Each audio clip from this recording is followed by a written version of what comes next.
Hello, ni hao, World War II American Museum, which was a total surprise about the general who lived there and the flying tigers who protected China. Wish I released this before my nearly 100-year-old ex-Air Force of the 1940s grandpa passed away. Captured Japanese flags. Wow. Ooh, lights up at night. That's a funny... That's a funny addition. All right, we're here waiting for a train. They've been coming every 5 minutes now. Come on. I think I see something like this in the world. I thought all about this year. I was in Hanoi. 80 years anniversary. End of the worst war ever. Chongqing was a major part of that, actually.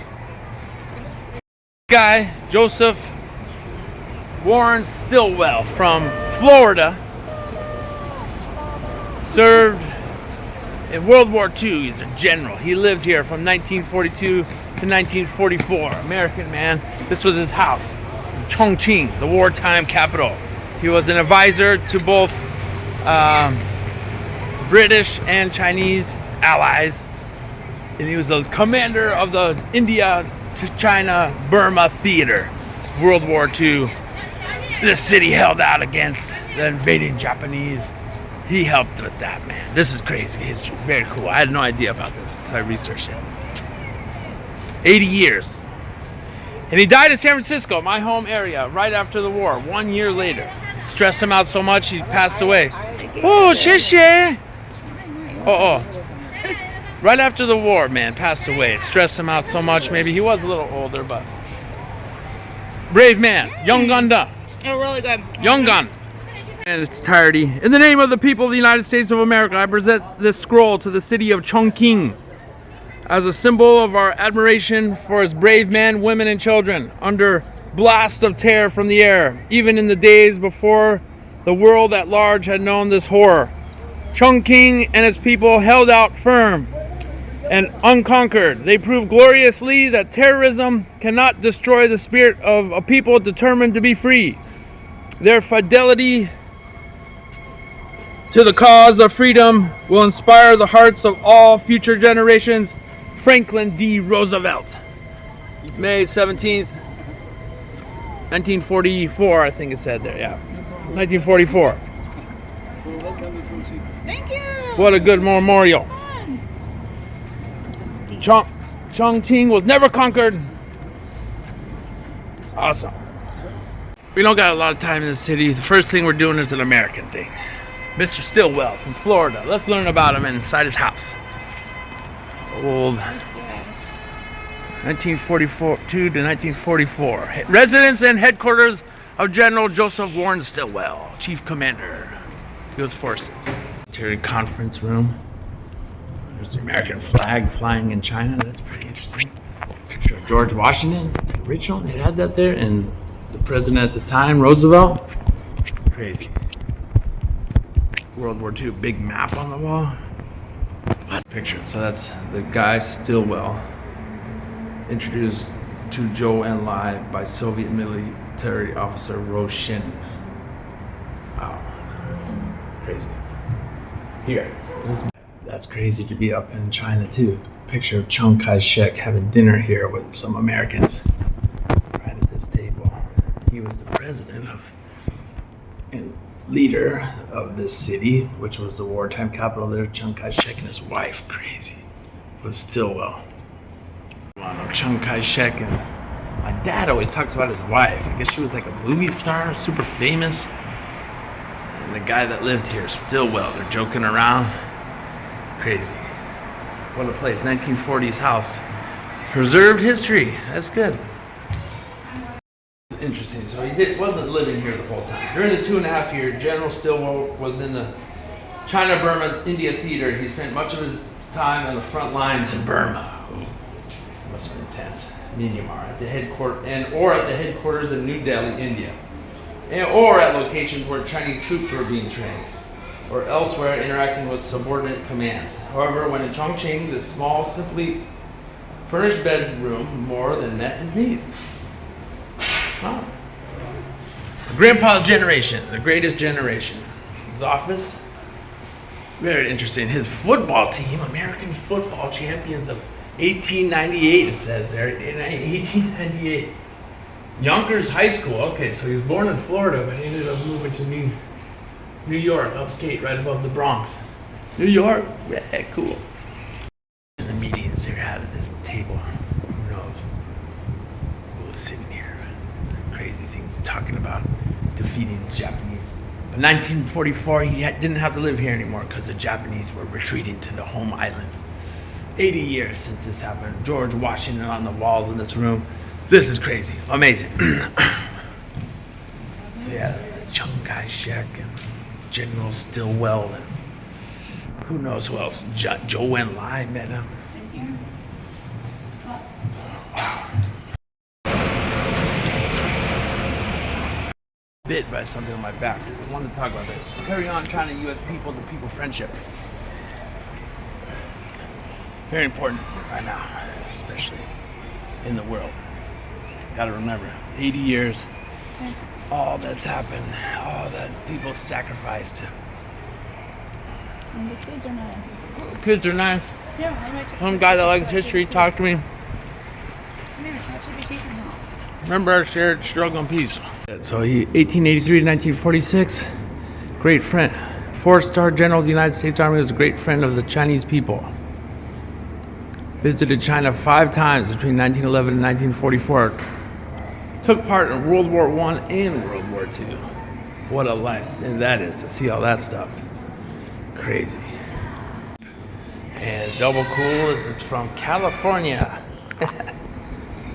Has a registration from 1994 on there. So someone's in someone's collection, which is interesting. I first visited China when he stationed in the Philippines in 1911. In 1919, he became the U.S. Army's first Chinese language student, serving tours of duty in China in 1920, 1926, and 1930 time, for a total time of China of 10 years. He also instructed the United States Army Infantry. He had a deep understanding of Chinese culture and society and became a well-known China expert in the American military at the time. Stillwell was also a versatile person with strong interests in sports, language, and art. What an interesting guy. Served in World War I and World War II. Lived in China total 10 years of his life as an American. Amazing. In this house in Beijing, 1920 to 1923. Studying Chinese language, reading newspapers in Chinese, and understanding ancient Chinese classics. His instructor gave him the name Shi Di Wei. Shi represents history, Li Shi. Di represents enlightenment and guidance, and Wei represents dignity and prestige. There's the Japanese attack on Pearl Harbor. There's him with Chiang Kai-shek again. Wow, look at this picture.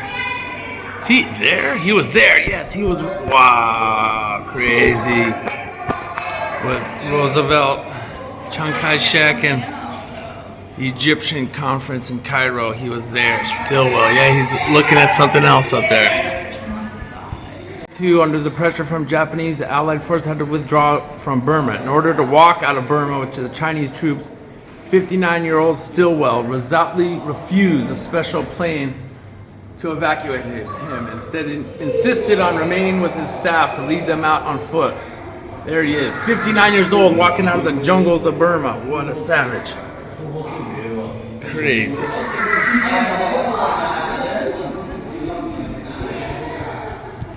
There's the map of where they went. Mandalay. Walked all the way to India, looks like. Holy. Walked through jungle 24 to 27 kilometers a day. 15 to 17 miles.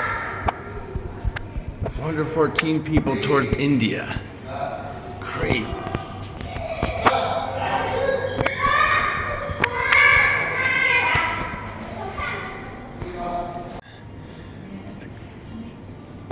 In 1942, China was severed with communications from the outside world by the Japanese. With the opening of the road, America has implemented her promise made to China in the dark days of retreat to give our allies a means of victory. And look who we got over here, Mao Zedong picture with an American guy. Crazy.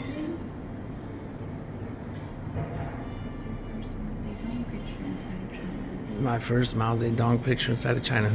Japanese swords. Whoa. Crazy. Oh wow, he captured them, Mr. Stillwell.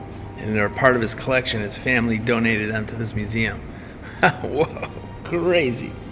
With the CPC leaders who are also fighting the Japanese. Here, Zhou Enlai, Mao Zedong. See how they were doing. I think they were more in the north. Wow, look at that picture. 1944. Ah, yeah, that was near the end of the war. Crazy. Yan'an, they were in when they did this. What happened was he took Chinese troops with him into Burma because the Japanese took North Burma, which they took that. They could get into southern China here, which they never did, so they had to fight them there. Fought tenaciously, man. Jeez, I can't imagine going through this kind of stuff. He was the leader of them. It's a museum for free. Very in-depth. The sky of history. Look at that gun. Whoa. Flying Tigers in 2005 visited here. That was a long time ago. Those students she was talking about. It's all about people that visited. Oh wow, Henry Kissinger visited here. 1996. Look at that. The Flying Tigers were. Most people don't. It's alright. Teach the students all the time this too. Oh my gosh. Coming to China's aid. During the years of nationwide resistance against Japanese invasion, an American Air Force unit fought valiantly in China's skies, even here in Chongqing. From its origins as the American volunteer group of the Chinese Air Force, the unit evolved into the 23rd Fighter Group under the 10th U.S. Army Air Force, known as the China Air Task Force. Then into the 14th U.S. Army Air Force, and later the Chinese American Composite Wing, as all these units were led by General Claire Lee Chennault and carried forward the insignia, operational style, and spirit of the original AVG.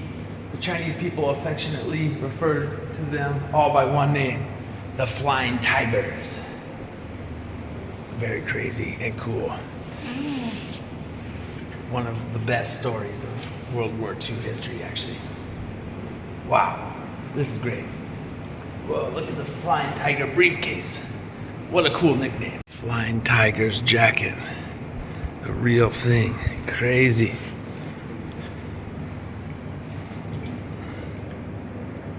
Whoa. Here's another thing most people don't know. They think World War II started with the Nazis and Germans in Europe in 1941 or something when they invaded Poland, but no.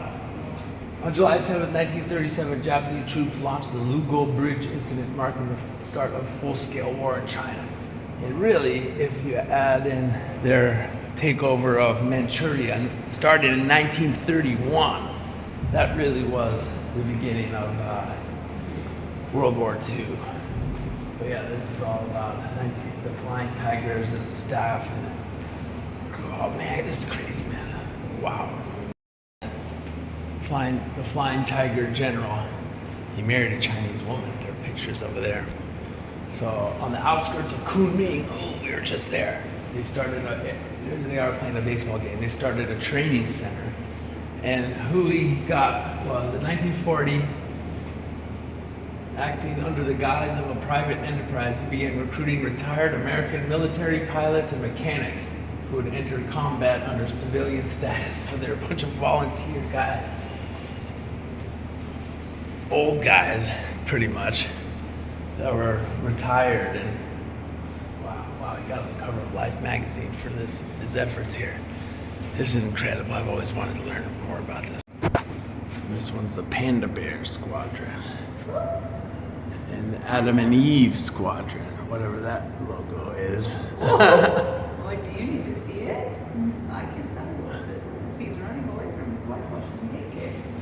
Something like The that. Hells Angels. Yeah. The Hells Angels were guys that were in World War II that started the biker gang. The Panda Bears must already The other two are. They're playing a football match, and there's them messing around with the local kids. Yeah, China was very poor and rural. That's why it was pretty amazing that they fought off the Japanese. Well, it was a huge territory the Japanese tried to conquer. It was really difficult.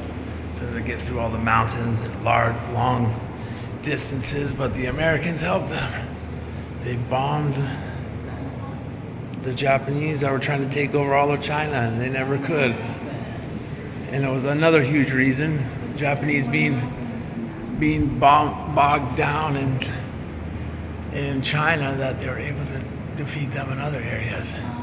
What happened now? What? Well, then the Cold War started, and everything flip-flopped, and very strange. Well, yeah. Nah, I don't know. Yeah, it's complicated. Moyer, but he looks like a Chinese American. Was a member of it. I love how they drew the scary faces on the planes.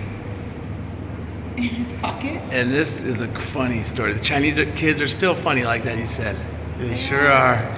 He got adopted. He was an orphan. Probably his parents got killed or something. Little tiger. Yeah. Wow. What a story. Wonder where he grew up after the war. Flying tiger's jacket. Incredible. There's some of the family members visiting Chongqing. There's the real guys. I've seen a video of this guy, actually. He was being interviewed. Guys meeting in Chongqing that did the Doolittle raid in 1942. Wow, that's them with the Chinese civilians. So this was like, basically, Japan was winning the war at this time. This was like a suicide mission, basically. Wow, these are the Doolittle raid guys. They came here. So they went on they didn't have enough fuel. Whoa. They with the Chinese. They didn't have enough fuel to get back to the aircraft carriers or Guam or something. Yeah, they were in Guam. Something. Japan was too strong. They went on a raid to bomb Tokyo, the first ever one. No face, not clear. And the pictures are AI enhanced. You can make it more clear. Anyways, these guys, they're basically a suicide mission. They flew not enough fuel to get back to the aircraft carriers or back to Guam. And they bombed Tokyo. And the plan was to land somewhere in China and escape through China and get back to the Allies somewhere, which some of them did. A few of them got captured by the Japanese. A few of them shot down. Whoa, here's some Japanese flags. Holy crap. Crazy. But a bunch of them were rescued in southern China. I think Zhejiang province. See, here's some of them there. And there's them there. They're crashed planes, and they're rescued, and they're helped, and they helped them get out of China and into British India. And a bunch of them survived, but the Japanese were so pissed about this. It was the first time they took heavy losses in the capital, Tokyo, that they did horrible things to the Chinese in retaliation. They just went crazy, like hundreds of thousands of civilians, deaths and stuff, because of the Doolittle raid and helping the guys escape that did it. Whew, man, it was brutal. Crazy story. Holy crap. And this is them in 1944, a collection of captured Japanese war trophies from the Battle of Tengchong. 80 years, man, anniversary this year. I'm looking at this stuff. This is crazy. Some of the placards. All right, in 1942, through the courageous efforts of the Chinese people military, 64 crew members from the Doolittle raid were successfully rescued. In retaliation, Japanese forces brutally retaliated against the regions, Zhejiang and around Shanghai, involved in the rescue operations, resulting in the deaths of 250,000 Chinese civilians and soldiers. Yet, undaunted by such deadly threats, the Chinese people never wavered. Whoa. Campaign to aid China, 2,590 American pilots lost their lives in combat, while more than 200 were rescued by Chinese civilians and soldiers, many of them who sacrificed their lives in the process. Fighting shoulder to shoulder in times of hardship, the people of China and the United States forged enduring bonds of friendship, leaving behind touching stories that remain a treasured chapter in U.S.-China relations. I might start crying. From 1938 to 1944, during 6 years, 10 months of indiscriminate bombing against Chongqing, the Japanese dispatched 9,513 sorties, conducting 202 bombings, killing 16,376 civilians. Defending the wartime capital, Chongqing.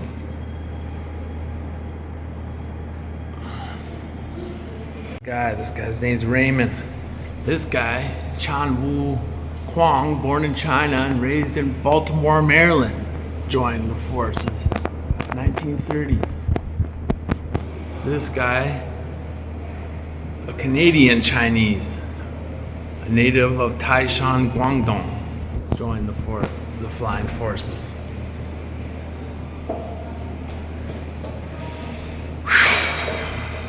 Chinese people of all ages took part in this crucial work. Look at the woman, the boy, this man carrying things with the plane in the background.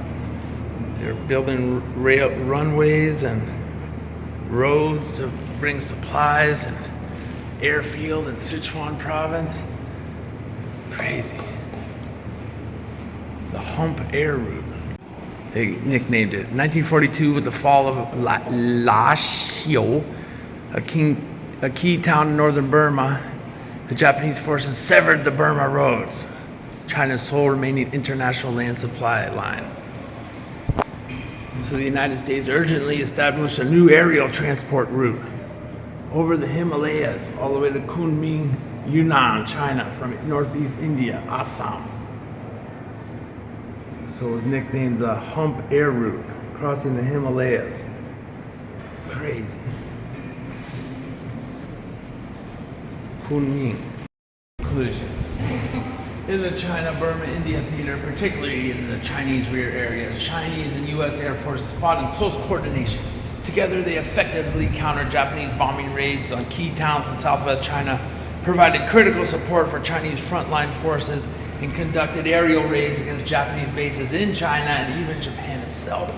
These operations weakened Japanese strength, shattering the morale of their forces, showcased the unity of the global anti-fascist alliance, and greatly boosted the spirits of both soldiers and civilians in the allied nations. Their joint efforts made an important contribution to the final victory of the Chinese people's war of resistance. That's what they call it. Oh, that's not the conclusion. There's some more faces of guys. All right. I'm getting all hyped up at this place. Yeah, I went in the wrong direction.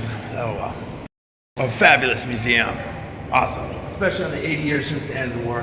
By learning from history, we understand the rise and fall of nations. Facing the future, we embark on a new journey. The peoples of China and the United States should remember their history, draw wisdom and strength from the Flying Tiger story, carry forward the flame of friendship, and jointly advance China-U.S. relations toward a healthy, stable, and sustainable path, injecting greater positive energy into world peace and development. Yes, I agree. Good message. Flying Tigers, Mr. Stillwell, the Hump organization, the people working on the Burma Road, everybody in Yiqiu Sanling, Yiqiu Siling, 1930s, 1940s, Li Shi. Very important. Great museum. All right, let's go. Here, under someone else's message, maybe someone thought it was at the same time. Oh, well. Oh, good one. Chongqing, China, of course, has ancient history. Well, let's talk about 80 years, 90 years, 95 years ago, history of World War II. So here was the house that saved amazing Chongqing, the wartime capital of China during World War II. This was a house, now a museum. Great museum there too, but this was the actual house of an American general that lived here. And I filmed a bunch in all those places, so you'll get to look all about it and hear about that. But let's just talk about this. So, more recently, has more historic connection to the city. After the 1937 fall, the rape of Nanjing it was called at the time, north of here, which was the Republic of China's capital, the retreating government set up Chongqing as the wartime capital of China from 1938 to 1943. The mountainous terrain that you can't quite see on this, we'll call it foggy day.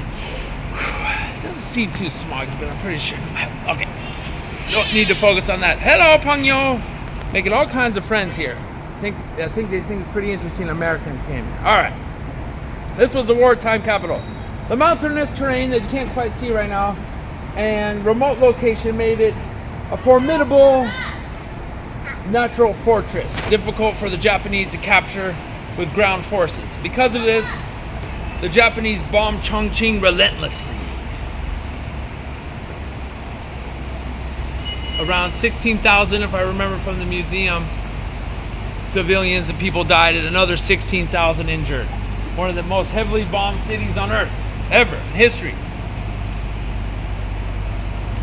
So, it endured some of the most intense and sustained strategic bombing campaigns in history. The reason for so many tunnels, strange construction, like floors that start at the 20th floor, where it seems you're on the ground level, and trains that go through buildings and all kinds of weird stuff.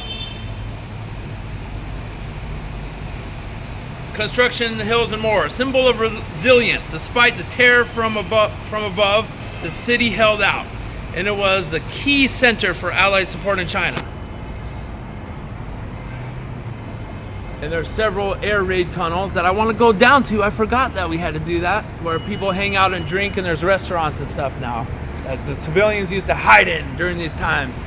All right, so the Allies really didn't fight in China. It was mostly Chinese resistance, both Republic and CPC communist forces. They have pictures of the Americans meeting both of them inside these museums. Chongqing biggest ally, though, was the American Flying Tigers Volunteer Flying Force, which there's another display over there that I hope to look at. Great to visit if you're an American here and you like history, or if you had family members that were in the military, especially World War II. The Flying Tigers often bombed the Japanese who were organizing or heading towards Chongqing, often saving the city.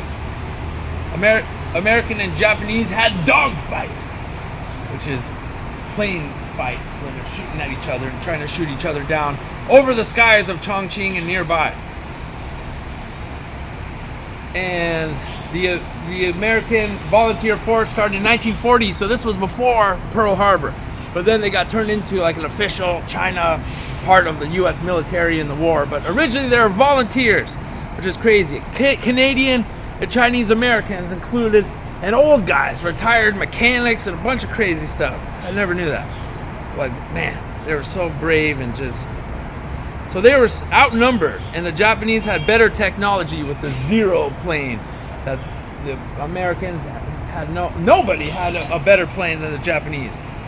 And they had better pilots. So the Flying Tigers, during the war,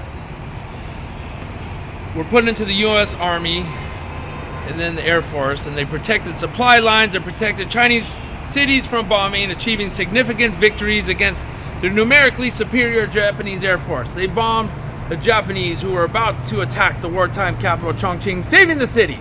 There are memorials, like here, for this, the American pilots and General Stillwell to this day. Like the General Stillwell, the Chief of Staff to Chiang Kai-shek, the commander of the U.S. the U.S. forces in the China-Burma Indian Theater, lived in the city.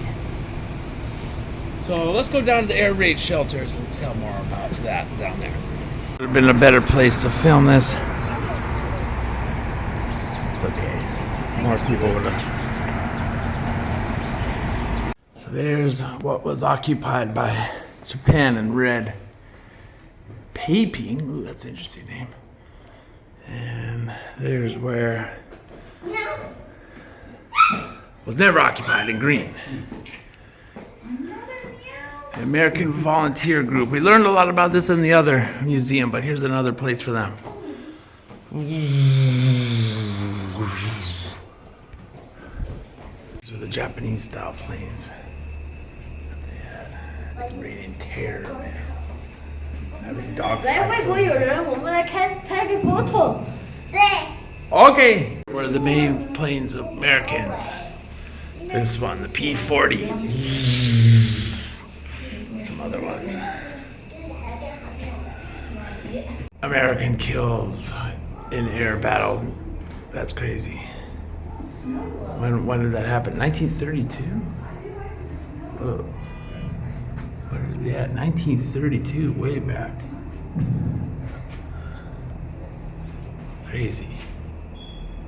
Interesting artwork there. These planes, man, I love them. Such crazy history. Tigers. There's a cool picture. Look at all there. Oh, there's the divisions of them. Hell's Angels and the. He looked at the girl like this, right? They were touching leaves. Oh my gosh. Where do they learn things? Wow, look at that painting. United Nations fight for freedom. There was the top 3 allies there: Russia, United States, Great Britain. Then you have the next tiers, I guess: China, Australia, Belgium. These were all the allies that I guess had forces fighting. Cuba included too. Well, all the pictures of everyone who was there. Robert King, he looks like a cool guy. And women too. Joe Stewart came. And Eloise is on that list. And Asians also. Look, Francis Yi. George Wing Shi. He volunteered. Eloise Whittier. All these guys came here. They believed in something. Wanted to help people. No, this was the Hell's Angels group. These guys were a little bit renegades. So listen. Oh, they were doing some crazy stuff, man. Look at this guy, Paul Perry, with the goatee in the 40s. Yeah, family members of these people probably know this, but Charles Francisco, maybe a Mexican guy or Spanish origin of some kind. Sorry. This is the Flying Tigers exposition in Chongqing. Very nice documentation of history, of items from these times. Even Ding Hao here. Maps and pictures and documentation of all this stuff, American things, actual jackets, big hauls. I'm glad we made it. Now they're closing. I'm gonna buy this for my baba, my dad. Ooh.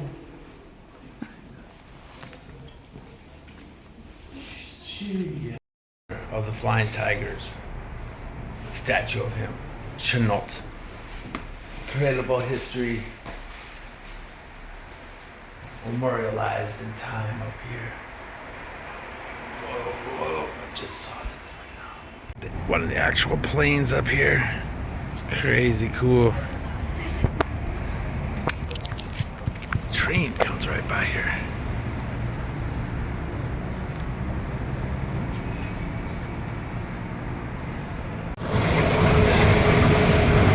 There it goes.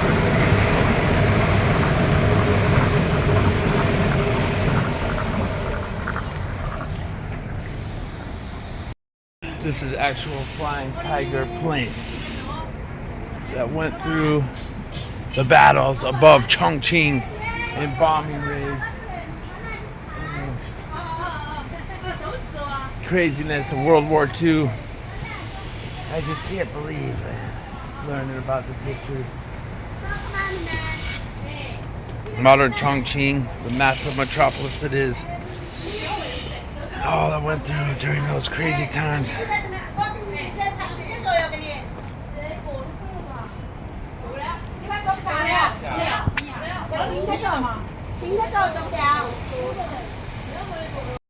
对，外洋人，你好，好海吗？哇，火车地铁，你好，外洋人，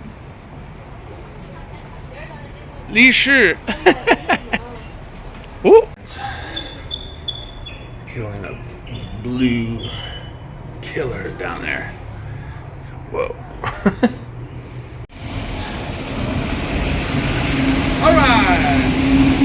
Modern Chongqing goes by. Well, what's up this city? That's so cool. All right. Let's go 80 years back in history. Chongqing. Oi! Oi! Oh.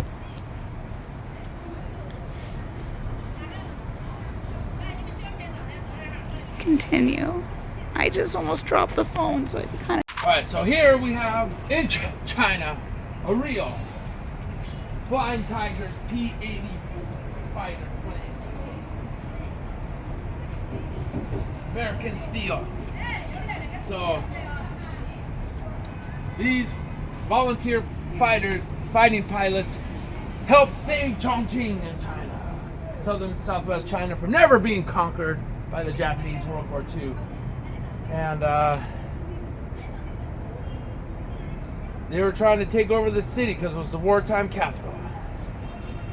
They had dogfights above Chongqing.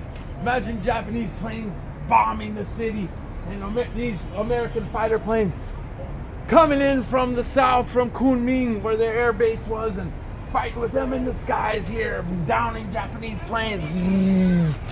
Oh man, it's crazy to think about young guys with their lives on the line. You know, they were like 20 years old, 25, 30 years old. Actually, some of the pilots were a lot older that were the original volunteers. Until after 1941 Pearl Harbor, they were organized into a real air force, the China Task Force, something like that. So during the war, they protected supply lines and protected Chinese cities from bombing over the superior Japanese Air Force. The wartime Chongqing was saved by them. So here comes another train. Oh, cool.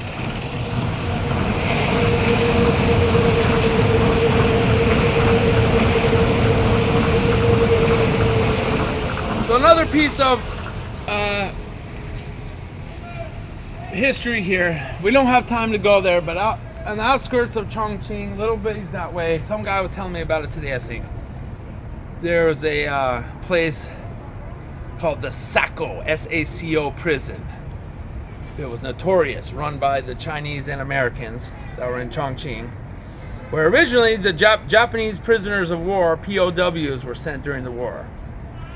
But remember, World War II was bookended before 1937 and after 1945 to 1949 by the Chinese Civil War, Communist First Republic of China. So after World War II, the prison was used to house dissenters and communists, probably during the war too, a little bit, but after, for sure, who were against the Republic government. Here comes another one.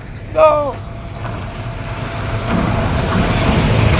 That cool advertisement on the side. Communism in action here. Alright, this is serious. This was pretty crazy. So, you know, anyone who was against the Republic of China government, Chiang Kai-shek, anyone who went there, Japanese dissenters, communists, were tortured and kept in horrible situations. But in 1954, in modern China, was made the city part of the Sichuan province. And Chongqing, a lot of history, involves Americans, man. Crazy to think about.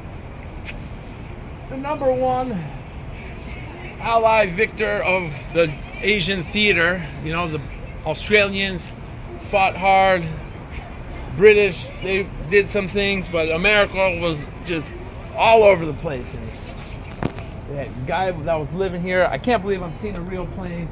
They got the emblem on the side, the panda, the scary mouth with the sharp teeth looking like a shark to terrify the Japanese, I guess. That were pretty crazy. So I'll drink to that here on the river in Chongqing. Very interesting. Yongshi. We live in much more peaceful times now. Thank goodness. Let's keep it that way. Go by every 5 minutes. I was just noticing this aiming thing on this plane. Number 47. Crosshairs. That's what it's called. Aiming thing. Crosshairs. Anyways, just imagine you're flying a plane. You're also trying not to die and scared for your life. Your adrenaline's off the hooks. And you also are trying to shoot guns at your enemy or whatever you're trying to shoot at, and you're trying to aim through that little thing right there, that just tells you that you're shooting in the right direction. That's just crazy to think about. Hey! One comes every 5 minutes. Where? Chengdu? It's time. Now or never. I'm not going to be that foreigner on Douyin that goes into a restaurant just for videos and photos. We're eating hot pot tonight. All right. We're going to go to the bunkers. Ooh, lights up at night. That's a funny. Everything lights up at That's night. a funny addition. All right, we're here waiting for a train. They've been coming every 5 minutes now. Come on, come on. Oh!